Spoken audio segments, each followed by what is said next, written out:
ऐसी संतान तुम्हारे घर में आए, देवता, ऋषि, मुनि, योगी आत्माएं, महान आत्माएं तड़फ रही हैं जन्म लेने के लिए। दो तरह से, क्योंकि इस संसार में जो कार्य है वो मनुष्य का जन्म लेकर के हो सकता है। इसलिए देवात्माएं भी, ऋषि आत्माएं भी, मुक्त आत्माएं भी किसी योगी आत्मा को खोजती हैं और उसके माध्यम से संसार में कुछ बड़ा कार्य करती हैं। ये जो आपको ऐसा लगता फला योगी ने, उस योगी ने, इस योगी ने ऐसा कर दिया, वैसा कर दिया, ये इस देह का मात्र काम नहीं है। एक देह में अनंत योगी आत्माओं का आशीष उतरता है, तब किसी का एक बड़ा व्यक्तित्व तैयार होता है। अनंत योगी आत्माएं उनको आशीष देती हैं और फिर उन योगी आत्माओं, मुक्त आत्माओं और साक्षात ब्रह्म के आशीषों से कोई योगी ऐसे कार्य करता है। ऐसा ये जीवन का तत्वबोध है। इन सब से हम वंचित हैं।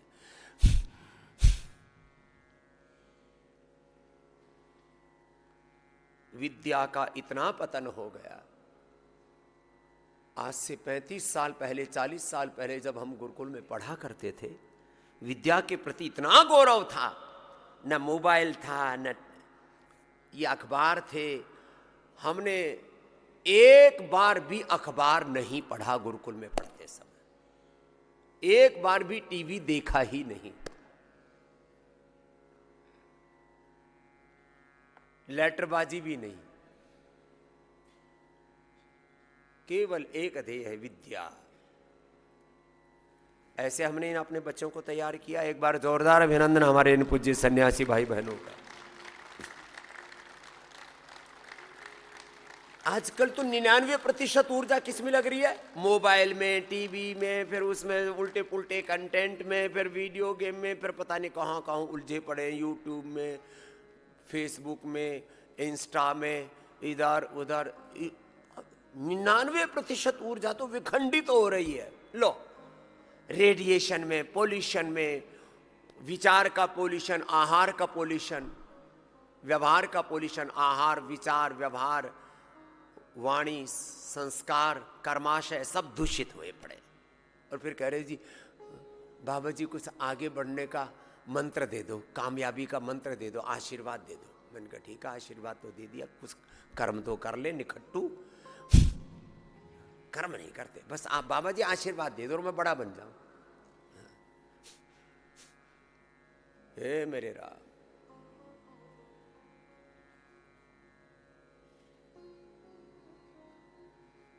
विद्या का इतना क्षरण हो गया है।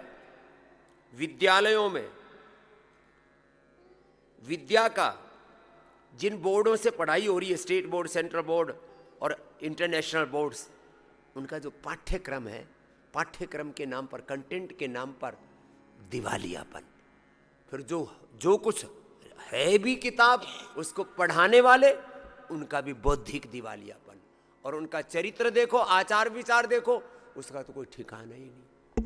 जो स्कूल के संचालक हैं, पहले स्कूल कॉलेज उद्योगपति नहीं चलाते थे। सारा विद्या का क्षेत्र गौतम, कणाद, जैमिनी, पाणिनि, पतंजलि ऋषि मुनि चलाया करते थे। धन्य हैं हम, बड़भागी हैं, ऐसे ऋषियों के हम वंशधर हैं। विद्या का क्षेत्र हो या चिकित्सा का क्षेत्र हो, शिक्षा और चिकित्सा ये विशुद्ध रूप से हमारे ऋषि मुनि चलाया करते थे। और इसमें राजनीति का कोई अनावश्यक हस्तक्षेप तो बहुत दूर की बात रही। राजा शरणागत होकर के शिक्षा और चिकित्सा की सेवा में ऋषि मुनियों का आशीर्वाद लेकर के उनका सहयोग किया करते थे। बस इतना सा काम था। आज शिक्षा भी व्यापार हो गया, चिकित्सा भी व्यापार हो गया, और शिक्षा का जो कंटेंट है और चिकित्सा की जो मेडिसिन्स हैं। कल भी मैं पूछ रहा था, दो छोटे छोटे बच्चे, कैसे हुआ बेटा डायबिटीज? चाहे वो हमारी बेटी प्राही थी या एक क्या नाम था बेटा, अनुष्का। बेटी प्राही, बेटी अनुष्का। उससे पहले यहाँ पर मैंने वही बात साधना से भी पूछी, छोटी सी गुड़िया थी, और भूमिका से भी। ये बात मात्र प्राही की नहीं है, ये मात्र बात अनुष्का की नहीं है।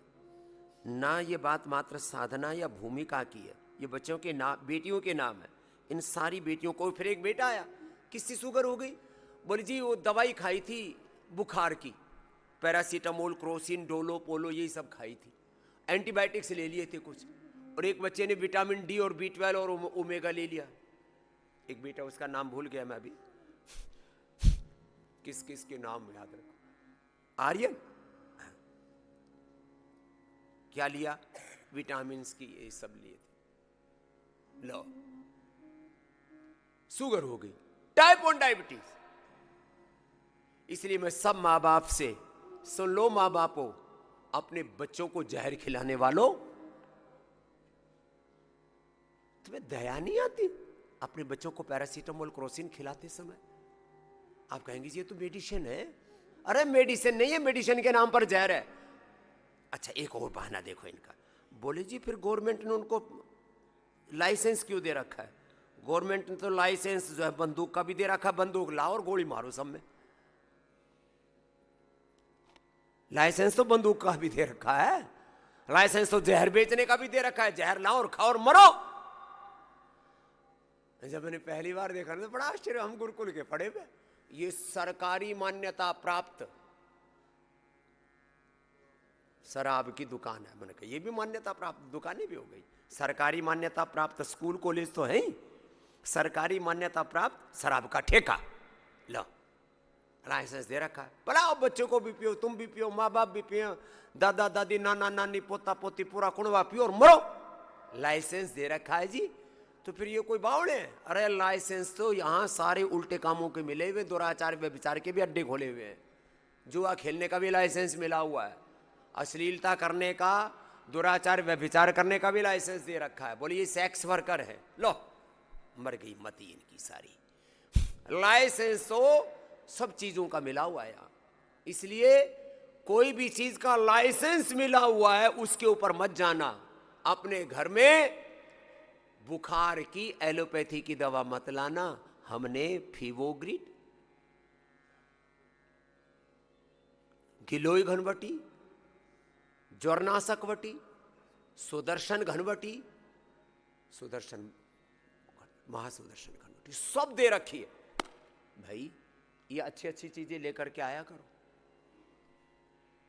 जब तुम्हारा बुखार गिलोय से ठीक हो सकता है, और मैं तो कहता हूं पतंजलि की भी लाने की जरूरत नहीं, एक अकेला स्वामी रामदेव है पूरी दुनिया में जो कहता है तुम बड़े संकट में घिर गए हो तो थोड़ी दिन दवा खा लो, बाद में दवा खाने की भी जरूरत नहीं है। मैं 3 बातें कहता हूं। सबसे पहले होम रेमेडी, अपने घर में गिलोय लगाओ, पतंजलि की क्यों लेकर के आते हो? दूसरी बात, जितने दिन जरूरत है उतनी ही दवा खाओ। दवा बेचना हमारा मकसद नहीं है, लोगों की जान बचाना हमारा मकसद है। व्यापार हमारा मकसद नहीं, उपचार उपकार हमारा मकसद है। हमारे लिए दुनिया एक बाजार नहीं, एक परिवार है। मैं कहता हूं थोड़े दिन प्राणायाम करो, योग करो, और एलोपैथी की दवाओं से पहले आयुर्वेद में शिफ्ट हो जाओ। एलोपैथी की सिंथेटिक दवाओं की बजाय मुक्तावटी बीपी ग्रिट ले लो, मधुनाशिनी मधु ग्रिट ले लो। क्यों इंसुलिन लगा रहे हो? क्यों मेटफॉर्मिन आदि खा रहे हो? ये सारी दवाइयां खा खा करके तुम्हारा जिस्म जहरीला हो गया है, बहुत बुरी हालत है। ये देह देवालय है, शिवालय है। इस अपने तन रूपी मन रूपी मंदिर में तेरे पूजन को भगवान बनाता है। मन मंदिर आलीशान, अष्टाचक्रा नव द्वारा देवानाम पुरयुध्या। अब इसमें मत डालो जहर। हर घर में ये तो होना ही चाहिए। मां बाप को ये भूल कभी नहीं करनी चाहिए। मां बाप को कुछ चीजें भूल कर भी नहीं करना चाहिए। भूल कर भी अपने बच्चों को एलोपैथी की ये फालतू की दवाइयां मत खिलाना रे, मत खिलाना। पता लगा कि आज तुमने दवा खिलाई 10, 15, 20 दिन, महीने, 2 महीने में बच्चे को पता लगा टाइप 1 डायबिटीज निकल आई, लीवर फेल हो गया, किडनी फेल हो गई, टाइप 1 डायबिटीज हो गई, बच्चे को ब्लड कैंसर हो गया। क्या करोगे? जिंदगी भर तुम अपने आप को माफ नहीं कर पाओगे। तुम्हें अपने किए पर पछतावा होगा, ये मैंने क्यों बच्चे को खिला दिए। सिंथेटिक दवाइयाँ, ये हो रहा है। बोल जी बच्चों पर इतना असर क्यों होता है? बच्चे बहुत नाजुक होते हैं, तुम्हारा शरीर थोड़ा सा रफ टफ हो गया है, इस असर तो तुम्हारे ऊपर भी हो रहा है। तुम जो पेन किलर खा रहे हो, स्टीराइड खा रहे हो, इससे भी डायबिटीज हो रही है लोगों को। ये जितनी भी बीमारियां हैं ना, चाहे बीपी है, चाहे शुगर है, चाहे थायराइड, ये सब सेंसिटिव पार्ट है। हार्ट बड़ा सेंसिटिव है। डांस कर रहे हैं, थोड़ी देर से पहले अंगुली दिखा रहे हैं, और फिर थोड़ी देर में इधर उधर ठुमके लगा रहे हैं और वहीं पड़ जाते हैं। क्या हो गया? इसको जो ब्रेन स्ट्रोक हो गया, इसको कार्डियक अरेस्ट हो गया। क्यों? कोरोना के समय खूब स्टीराइड खाए थे, खूब एंटीबायोटिक्स खाई थी, ऊपर से वैक्सीन लगवाई थी, फिर डबल डोज लगवाई थी। अकेला स्वामी रामदेव था जो इन पूरी ड्रग माफियाओं से कोरोना के समय लड़ रहा था। और जिन्होंने उस समय जो ये सब उल्टा पुल्टा अपने शरीर पर अत्याचार किया ना, अब तक लोग भोग रहे हैं। लोगों के बाल उड़ गए, आंखें खराब हो गई, कान खराब हो गए, किसी का वात बढ़ गया, किसी का पित्त बढ़ गया, किसी का कफ बढ़ गया, किसी को आर्थराइटिस हो गया, किसी को पार्किंसन हो गया, किसी को एमएनडी हो गई। मैंने देखा। ये तो अब क्या बताएं, बहुत बुरा हाल है। ये भूल करके भी कोई जब तक एकदम प्राण संकट में ना पड़ जाए ना, तब तक मत खाना ये दवा। नहीं तो पता लगा लीवर गया, किडनी गई, पेनक्रियास गया, हार्ट अटैक हो गया, ब्रेन स्ट्रोक हो गया, एमएनडी हो गई, फिर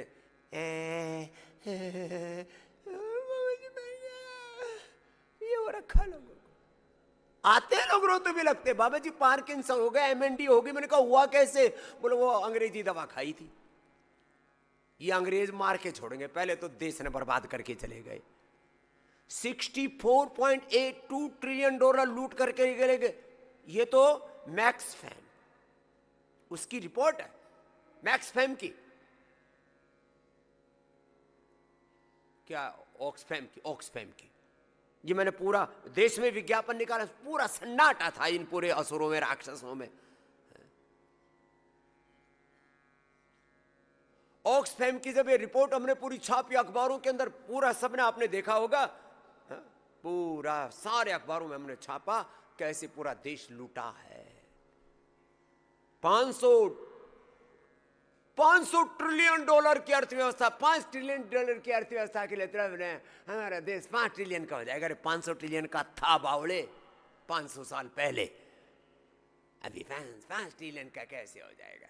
ले प्रसादी, लुटवा ले।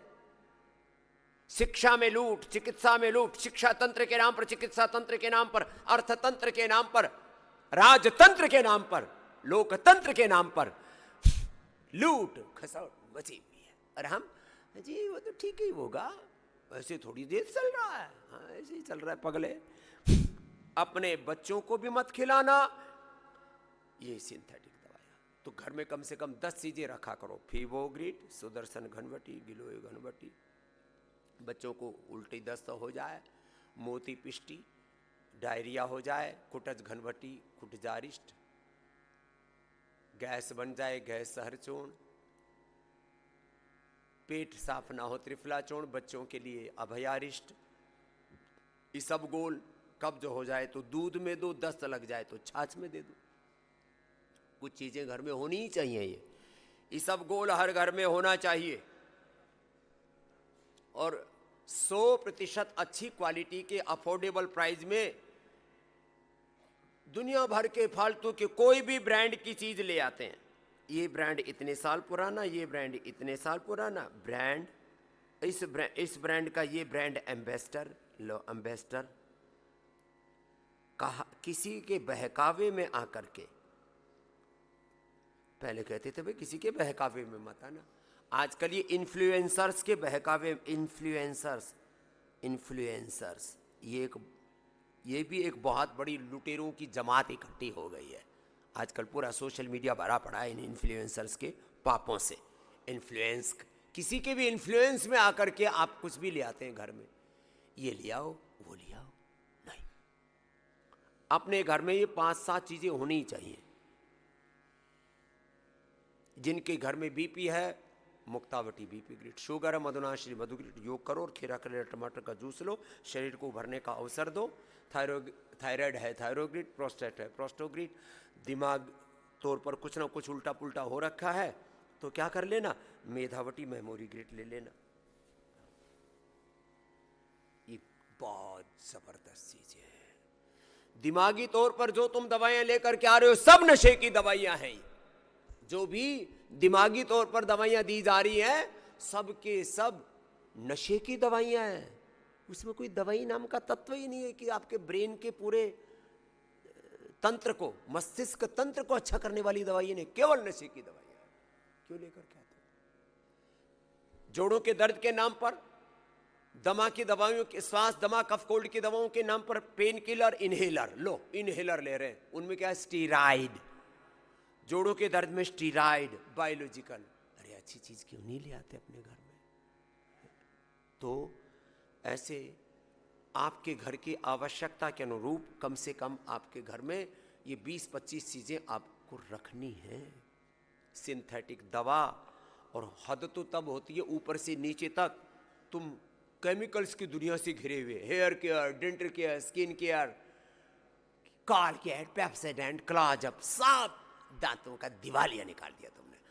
बालों में डा, clinic plus, head and shoulder, फिर माथा मारते हो, ये मैंने क्या किया, डा, हेड एंड शोल्डर, और क्या क्लिनिक प्लस, ऐसा hair care, dental care, skin care के नाम पर सब केमिकल पोत रहे हैं। अरे भाई अच्छी चीजें ले आओ। पर्सनल केयर के नाम पर, फिर होम केयर, बाथरूम में जाओ, हार्पिक डालते हो ना, वो सारी उसकी जो गंध है ना, वो हवा में जहर घुल करके तुम्हारे फेफड़ों को खराब कर रहा है। मैंने लोगों के 50, 80, 90% तक फेफड़े खराब होते देखे। एक गंदगी थी, उसमें वो एग्जॉस्ट फैन लगा हुआ नहीं था। आजकल कहाँ एग्जॉस्ट फैन लगे, सब छोटे छोटे घरगुल्ले बना करके फ्लैट्स में रहते हैं। बाथरूम में कहाँ एग्जॉस्ट, रसोई तक में एग्जॉस्ट नहीं होता लोगों के। रसोई का AQI हो जाता है 1000 तक, ऐसे पूरे घुटन में जी रहे हैं हम लोग। अब उसने वो हार्पिक डाल दिया और दरवाजा बंद था, वो दरवाजे से बंद कर ही लेते हैं कि बाथरूम में है कहाँ। मैंने तो पूरा लाइव एग्जाम्पल दिखाया, पूरा शरीर काला पड़ गया और वो साफ करते करते बेहोश हो गया। हॉस्पिटल लेके गए, इसके तो 80% फेफड़े खराब हो गए हार्पिक डाल करके। हमने ग्रीन फ्लश आपके टॉयलेट क्लीनर की, प्रकृति का। मैं कनाडा गया, वहाँ एक बहुत बड़ा म्यूजियम था और उसके ऊपर पानी के बारे में सब बातें थी। बोला आप एक बूंद आप साबुन का, शैम्पू का, हैंड वॉश का डालते हो ना, एक बूंद केमिकल का, ये टॉयलेट क्लीनर का, उससे 1 टन पानी खराब हो जाता है। लो, हम सब बर्बादी में लगे हुए और ये सब लौट करके अपने पास ही आ रहा है। जो तुम डाल रहे हो भूमि पर, वो खेतों में जा करके शाक सब्जियां फल अन्न बन करके तुम्हारे पास, दूध घी बन करके तुम्हारे पास वापस आ रहा है। होशियार मत बोलो हमारा तो खेत नहीं है, कहीं भी जाने दो, वो जो खेत में जा रहा है वापस तुम्हारे पेट में आएगा। इसलिए ये सामूहिक जिम्मेदारी वाली कुछ बातें हैं। मैं 2-3 महीने में, कभी कभी तो 2-3 महीने हो जाते हैं, एक आधी बार कभी साबुन आदि लगाते, बहुत कम यूज करते। शैम्पू तो अब लगाना पड़ता है थोड़ा बहुत, केश कांति, वो इतना पसीना आता है ना इसलिए, बाकी तो शरीर उससे धुल जाता। अब यहाँ थोड़ा हल्का सा लगाते, इतना सा। वो तो हथेली भर भर के शैम्पू लगाते, तो फिर कहते हैं तो बाल गए। पहले तो केमिकल वाले शैम्पू, और वो भी जो हथेली भर भर के लगा रहे हो। केश कांति, दंत कांति, एलो कांति, एलोवेरा, फिर नीम, हल्दी और इनसे बने हुए साबुन, पंचगव्य से बने हुए साबुन, वो भी थोड़ी मात्रा में प्रयोग करना। होम केयर के तौर पर, टॉयलेट क्लीनर के तौर पर ग्रीन फ्लश, हर्बोवास, हर्बल वास, वो भी कम मात्रा में। जितना हो सके महंगे वाला पाउडर लेना, ये हर्बल वास की बजाय भी हर्बोवास लेना। उसमें भी बोले तो सस्ते कपड़े के लिए, महंगे कपड़े के लिए, मशीन के लिए है। अरे भाई हम लोग ना ये कुछ चीज़ों में बिल्कुल ही समझ नहीं है। होम केयर प्रोडक्ट्स के, तो अपना घर की फ्लोर भी क्लीनिंग करते हैं तो किससे, फिनाइल से नहीं, गोनाइल से करो। तुम्हारे कपड़े सिंथेटिक, उसमें जो साबुन शैम्पू उपयोग कर रहे हो वो भी 100% सिंथेटिक, तुम्हारे जूते चप्पल सिंथेटिक, सब कुछ सिंथेटिक, सिंथेटिक ऊपर से नीचे तक सब चीजें। बालों में जो तेल लगाते हो ना उसमें LLP होता है 98% तक। गवर्नमेंट ने भी बेवकूफ़ी के कारण से मूर्खतापूर्ण हरकतें कर रखी हैं, 80% अलाउ कर रखा है। मिनरल ऑयल पेट्रोलियम प्रोडक्ट है। जितने भी सिंथेटिक ये जो आपके कॉस्मेटिक्स हैं, और यहाँ तक कि ये जो है ना विटामिन D, B12 आदि, ये सब पेट्रोलियम प्रोडक्ट से बनते हैं। एक दिन पूरा बताया था डॉक्टर अनुराग वार्ष्णेय जी ने आपको, पेट्रोलियम प्रोडक्ट से बना रहे हैं इनको। लो बोले जी उसमें भी तो वो है ना, वो विटामिन D उसमें भी मिलता है। ये तो तुम्हारे गू के अंदर सारे विटामिन हैं, खाओगे? अरे सोर्स क्या उसका ये तो देख लो। किसी को दस्त लग जाए और बादाम खाए, टॉयलेट में निकल आए, तो उठा करके धोके खा लोगे? बोले जी ये तो नहीं खा सकते। ये देखो इसका स्रोत क्या है। हमारे यहां तो बोले भाई पैसे का भी स्रोत अच्छा होना चाहिए, धन उसका स्रोत गलत नहीं होना चाहिए।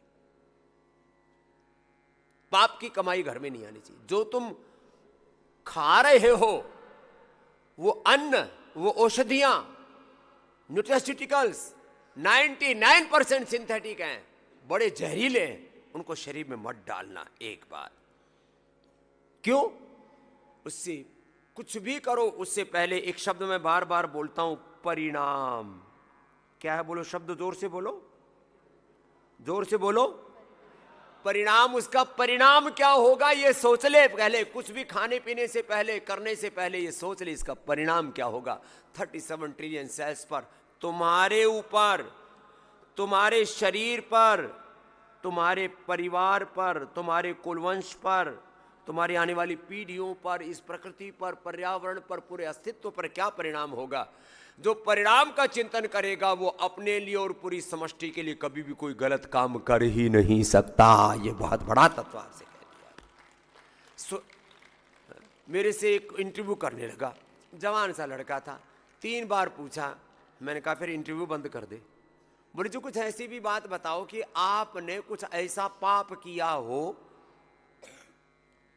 कि आपको अपने ऊपर अफसोस हो। मैंने कहा भाई मैंने किया ही नहीं तो मैं क्या बताऊं। बोले नहीं कुछ तो किया होगा। मैंने कहा भाई हमारी ट्रेनिंग ही वैसी नहीं हुई, बचपन से लेकर के आज तक उल्टा पुल्टा करना, आहार के स्तर पर, विचार के स्तर पर, वाणी के स्तर पर, व्यवहार के स्तर पर, आचरण के स्तर पर ऐसा कुछ भी नहीं करना। 18 पुराणेषु व्यासस्य वचनद्वयम् परोपकारः पुण्याय पापाय परपीडा। भाई हमने तो ये पढ़ा है।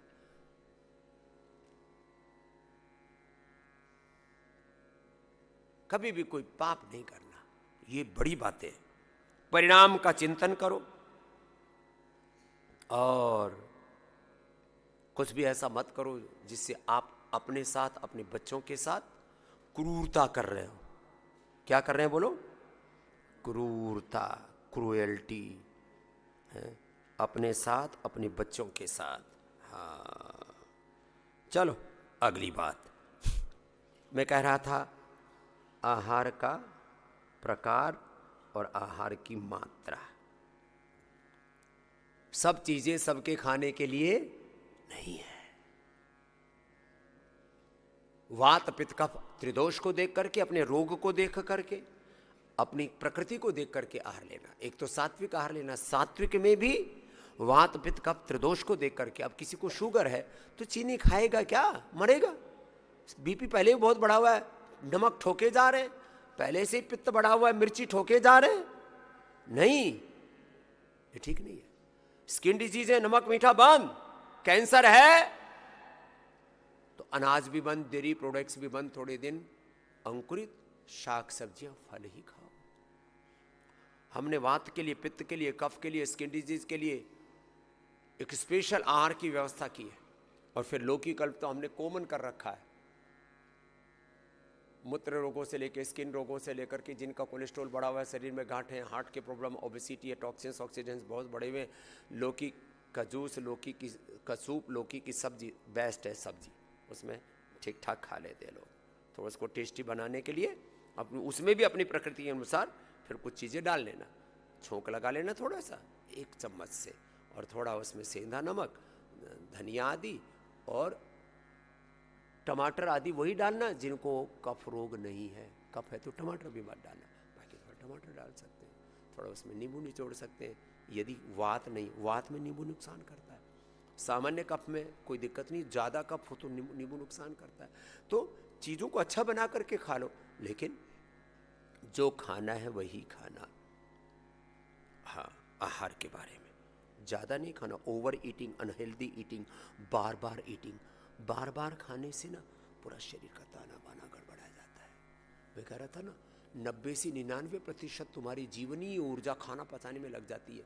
हमारी जीवन की 99% ऊर्जा सेवा में लगी हुई है, साधना में लगी हुई है, 1% ऊर्जा हमारी भोजन पचाने में लगती है। तुम्हारी जीवनीय ऊर्जा को तो अपने आप को संभालने में ही तुम्हें फुर्सत नहीं है, तुम कहाँ जिंदगी में बड़े काम करोगे। हाँ, ये ध्यान रखो इन चीज़ों का।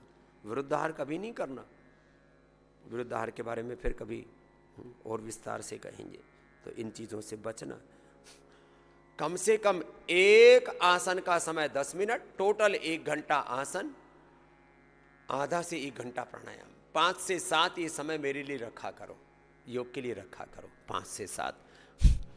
हाँ, जिनको ज़्यादा बीमारी है, SLEMS, ऑटोइम्यून डिजीज, कैंसर जैसे लिवर किडनी फेलियर, कोई लाइफ थ्रेटनिंग डिजीज आवा तो ऐसा लग रहा है भाई ये यदि ध्यान नहीं दिया तो जीवन ही तबाह हो जाएगा। तो ऐसे होने पर जब SLEMS, ऑटोइम्यून डिजीज और कैंसर जैसी बीमारी हो गई है भाई, तो दिन भर अनुलोम विलोम करो, कुछ नहीं लगता इसमें।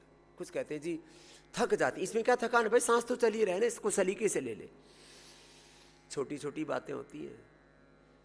जीवन तो सभी जी रहे हैं, लेकिन कुछ का जीवन करोड़ों लोगों के लिए आदर्श बन जाता है, और कुछ ने जीवन को नर्क बना के रखा हुआ है। सांस तो सभी ले रहे हैं, सांस ही तो लेने नहीं आते। आंखें तो सबको दे रखी है, देखना तो नहीं आता। कान तो सबको दे रखे, सुनना तो नहीं आता। दिमाग तो सबको दे रखा, सोचना तो नहीं आता। दिल को तो सबको दे रखा है, इससे दिल में वो भावना, वो संवेदना, वो भक्ति तो नहीं है। हाथ तो सबको दे रखे, वो कर्म तो ठीक नहीं है इसके। ये है बात। करो अनुलोम विलोम कर लो, कुछ तो प्रवचन ही सुन रहे हैं बाबा जी, आपकी बातें बड़ी अच्छी लगती है। तो योग भी तो अच्छा है, वो भी तो कर लो, बहुत जरूरी है। कर लो।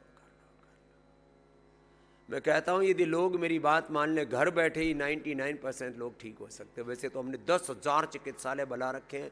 आप अपने घर से थोड़ा नज़दीक में निकलो, गूगल पे सर्च कर लो, उसके ऊपर भी हम लोग करोड़ों रुपए खर्च करते हैं कि भाई आपको अपने नज़दीक का स्टोर दिखा दे। सारी दुनिया आज हम 100 करोड़ से ज़्यादा खाली स्वास्थ्य सेवाओं पर हर महीना खर्च करते हैं। टोटल मिला करके 200 करोड़ से ज़्यादा, 100 करोड़ से ज़्यादा तो स्वास्थ्य सेवाओं के ऊपर, और 100 करोड़ से ज़्यादा पूरे तंत्र को चलाने के लिए जो इतना बड़ा स्वदेशी का तंत्र चल रहा है। 200 करोड़ रुपए रनिंग कॉस्ट है हमारी। ऐसे नहीं चल रहा है, कोई चला के दिखाए ना, कोई दुनिया की सरकार। शिक्षा का, स्वास्थ्य का, अनुसंधान का, लोक कल्याण का बकवास करना अलग बात है। कुछ लोग ऐसे मुंह उठा करके बेहुदे कहीं के, जिनकी 2 कौड़ी का चरित्र नहीं, वो स्वामी रामदेव पर कुछ भी टिप्पणी कर ले, अलग बात है। अरे स्वामी रामदेव की तरह एक दिन तो जी के दिखा तू बावड़े। इतनी बड़ी सुविधाएं पूरे संसार में, जिस वैल्यू पर, जिस कीमत पर यहां सुविधाएं मिल रही हैं, पूरे संसार में वैसे कोई सुविधाएं दे ही नहीं सकता जो पतंजलि वेलनेस में, योगग्राम निरामयम में आपको मिलती है। सारा पंचकर्म, सारा षटकर्म, मेडिकेटेड वाटर, मेडिकेटेड फूड, और सारी थेरापियां सुबह 4 बजे से लेकर के 10 बजे तक यहाँ बच्चे सेवा करते हैं। तो भाई बीमारी बड़ी है, हौसला नहीं कर पा रहे हो दवा छोड़ने का, हौसला नहीं कर पा रहे हो कैसे इस बीमारी से उभरेंगे, तो यहाँ आ जाओ। यहाँ रोज नए नए आपको प्रतिमान नए नए कीर्तिमान, नए नए उदाहरण, नए नए इंस्पिरेशन, मोटिवेशन मिलते हैं।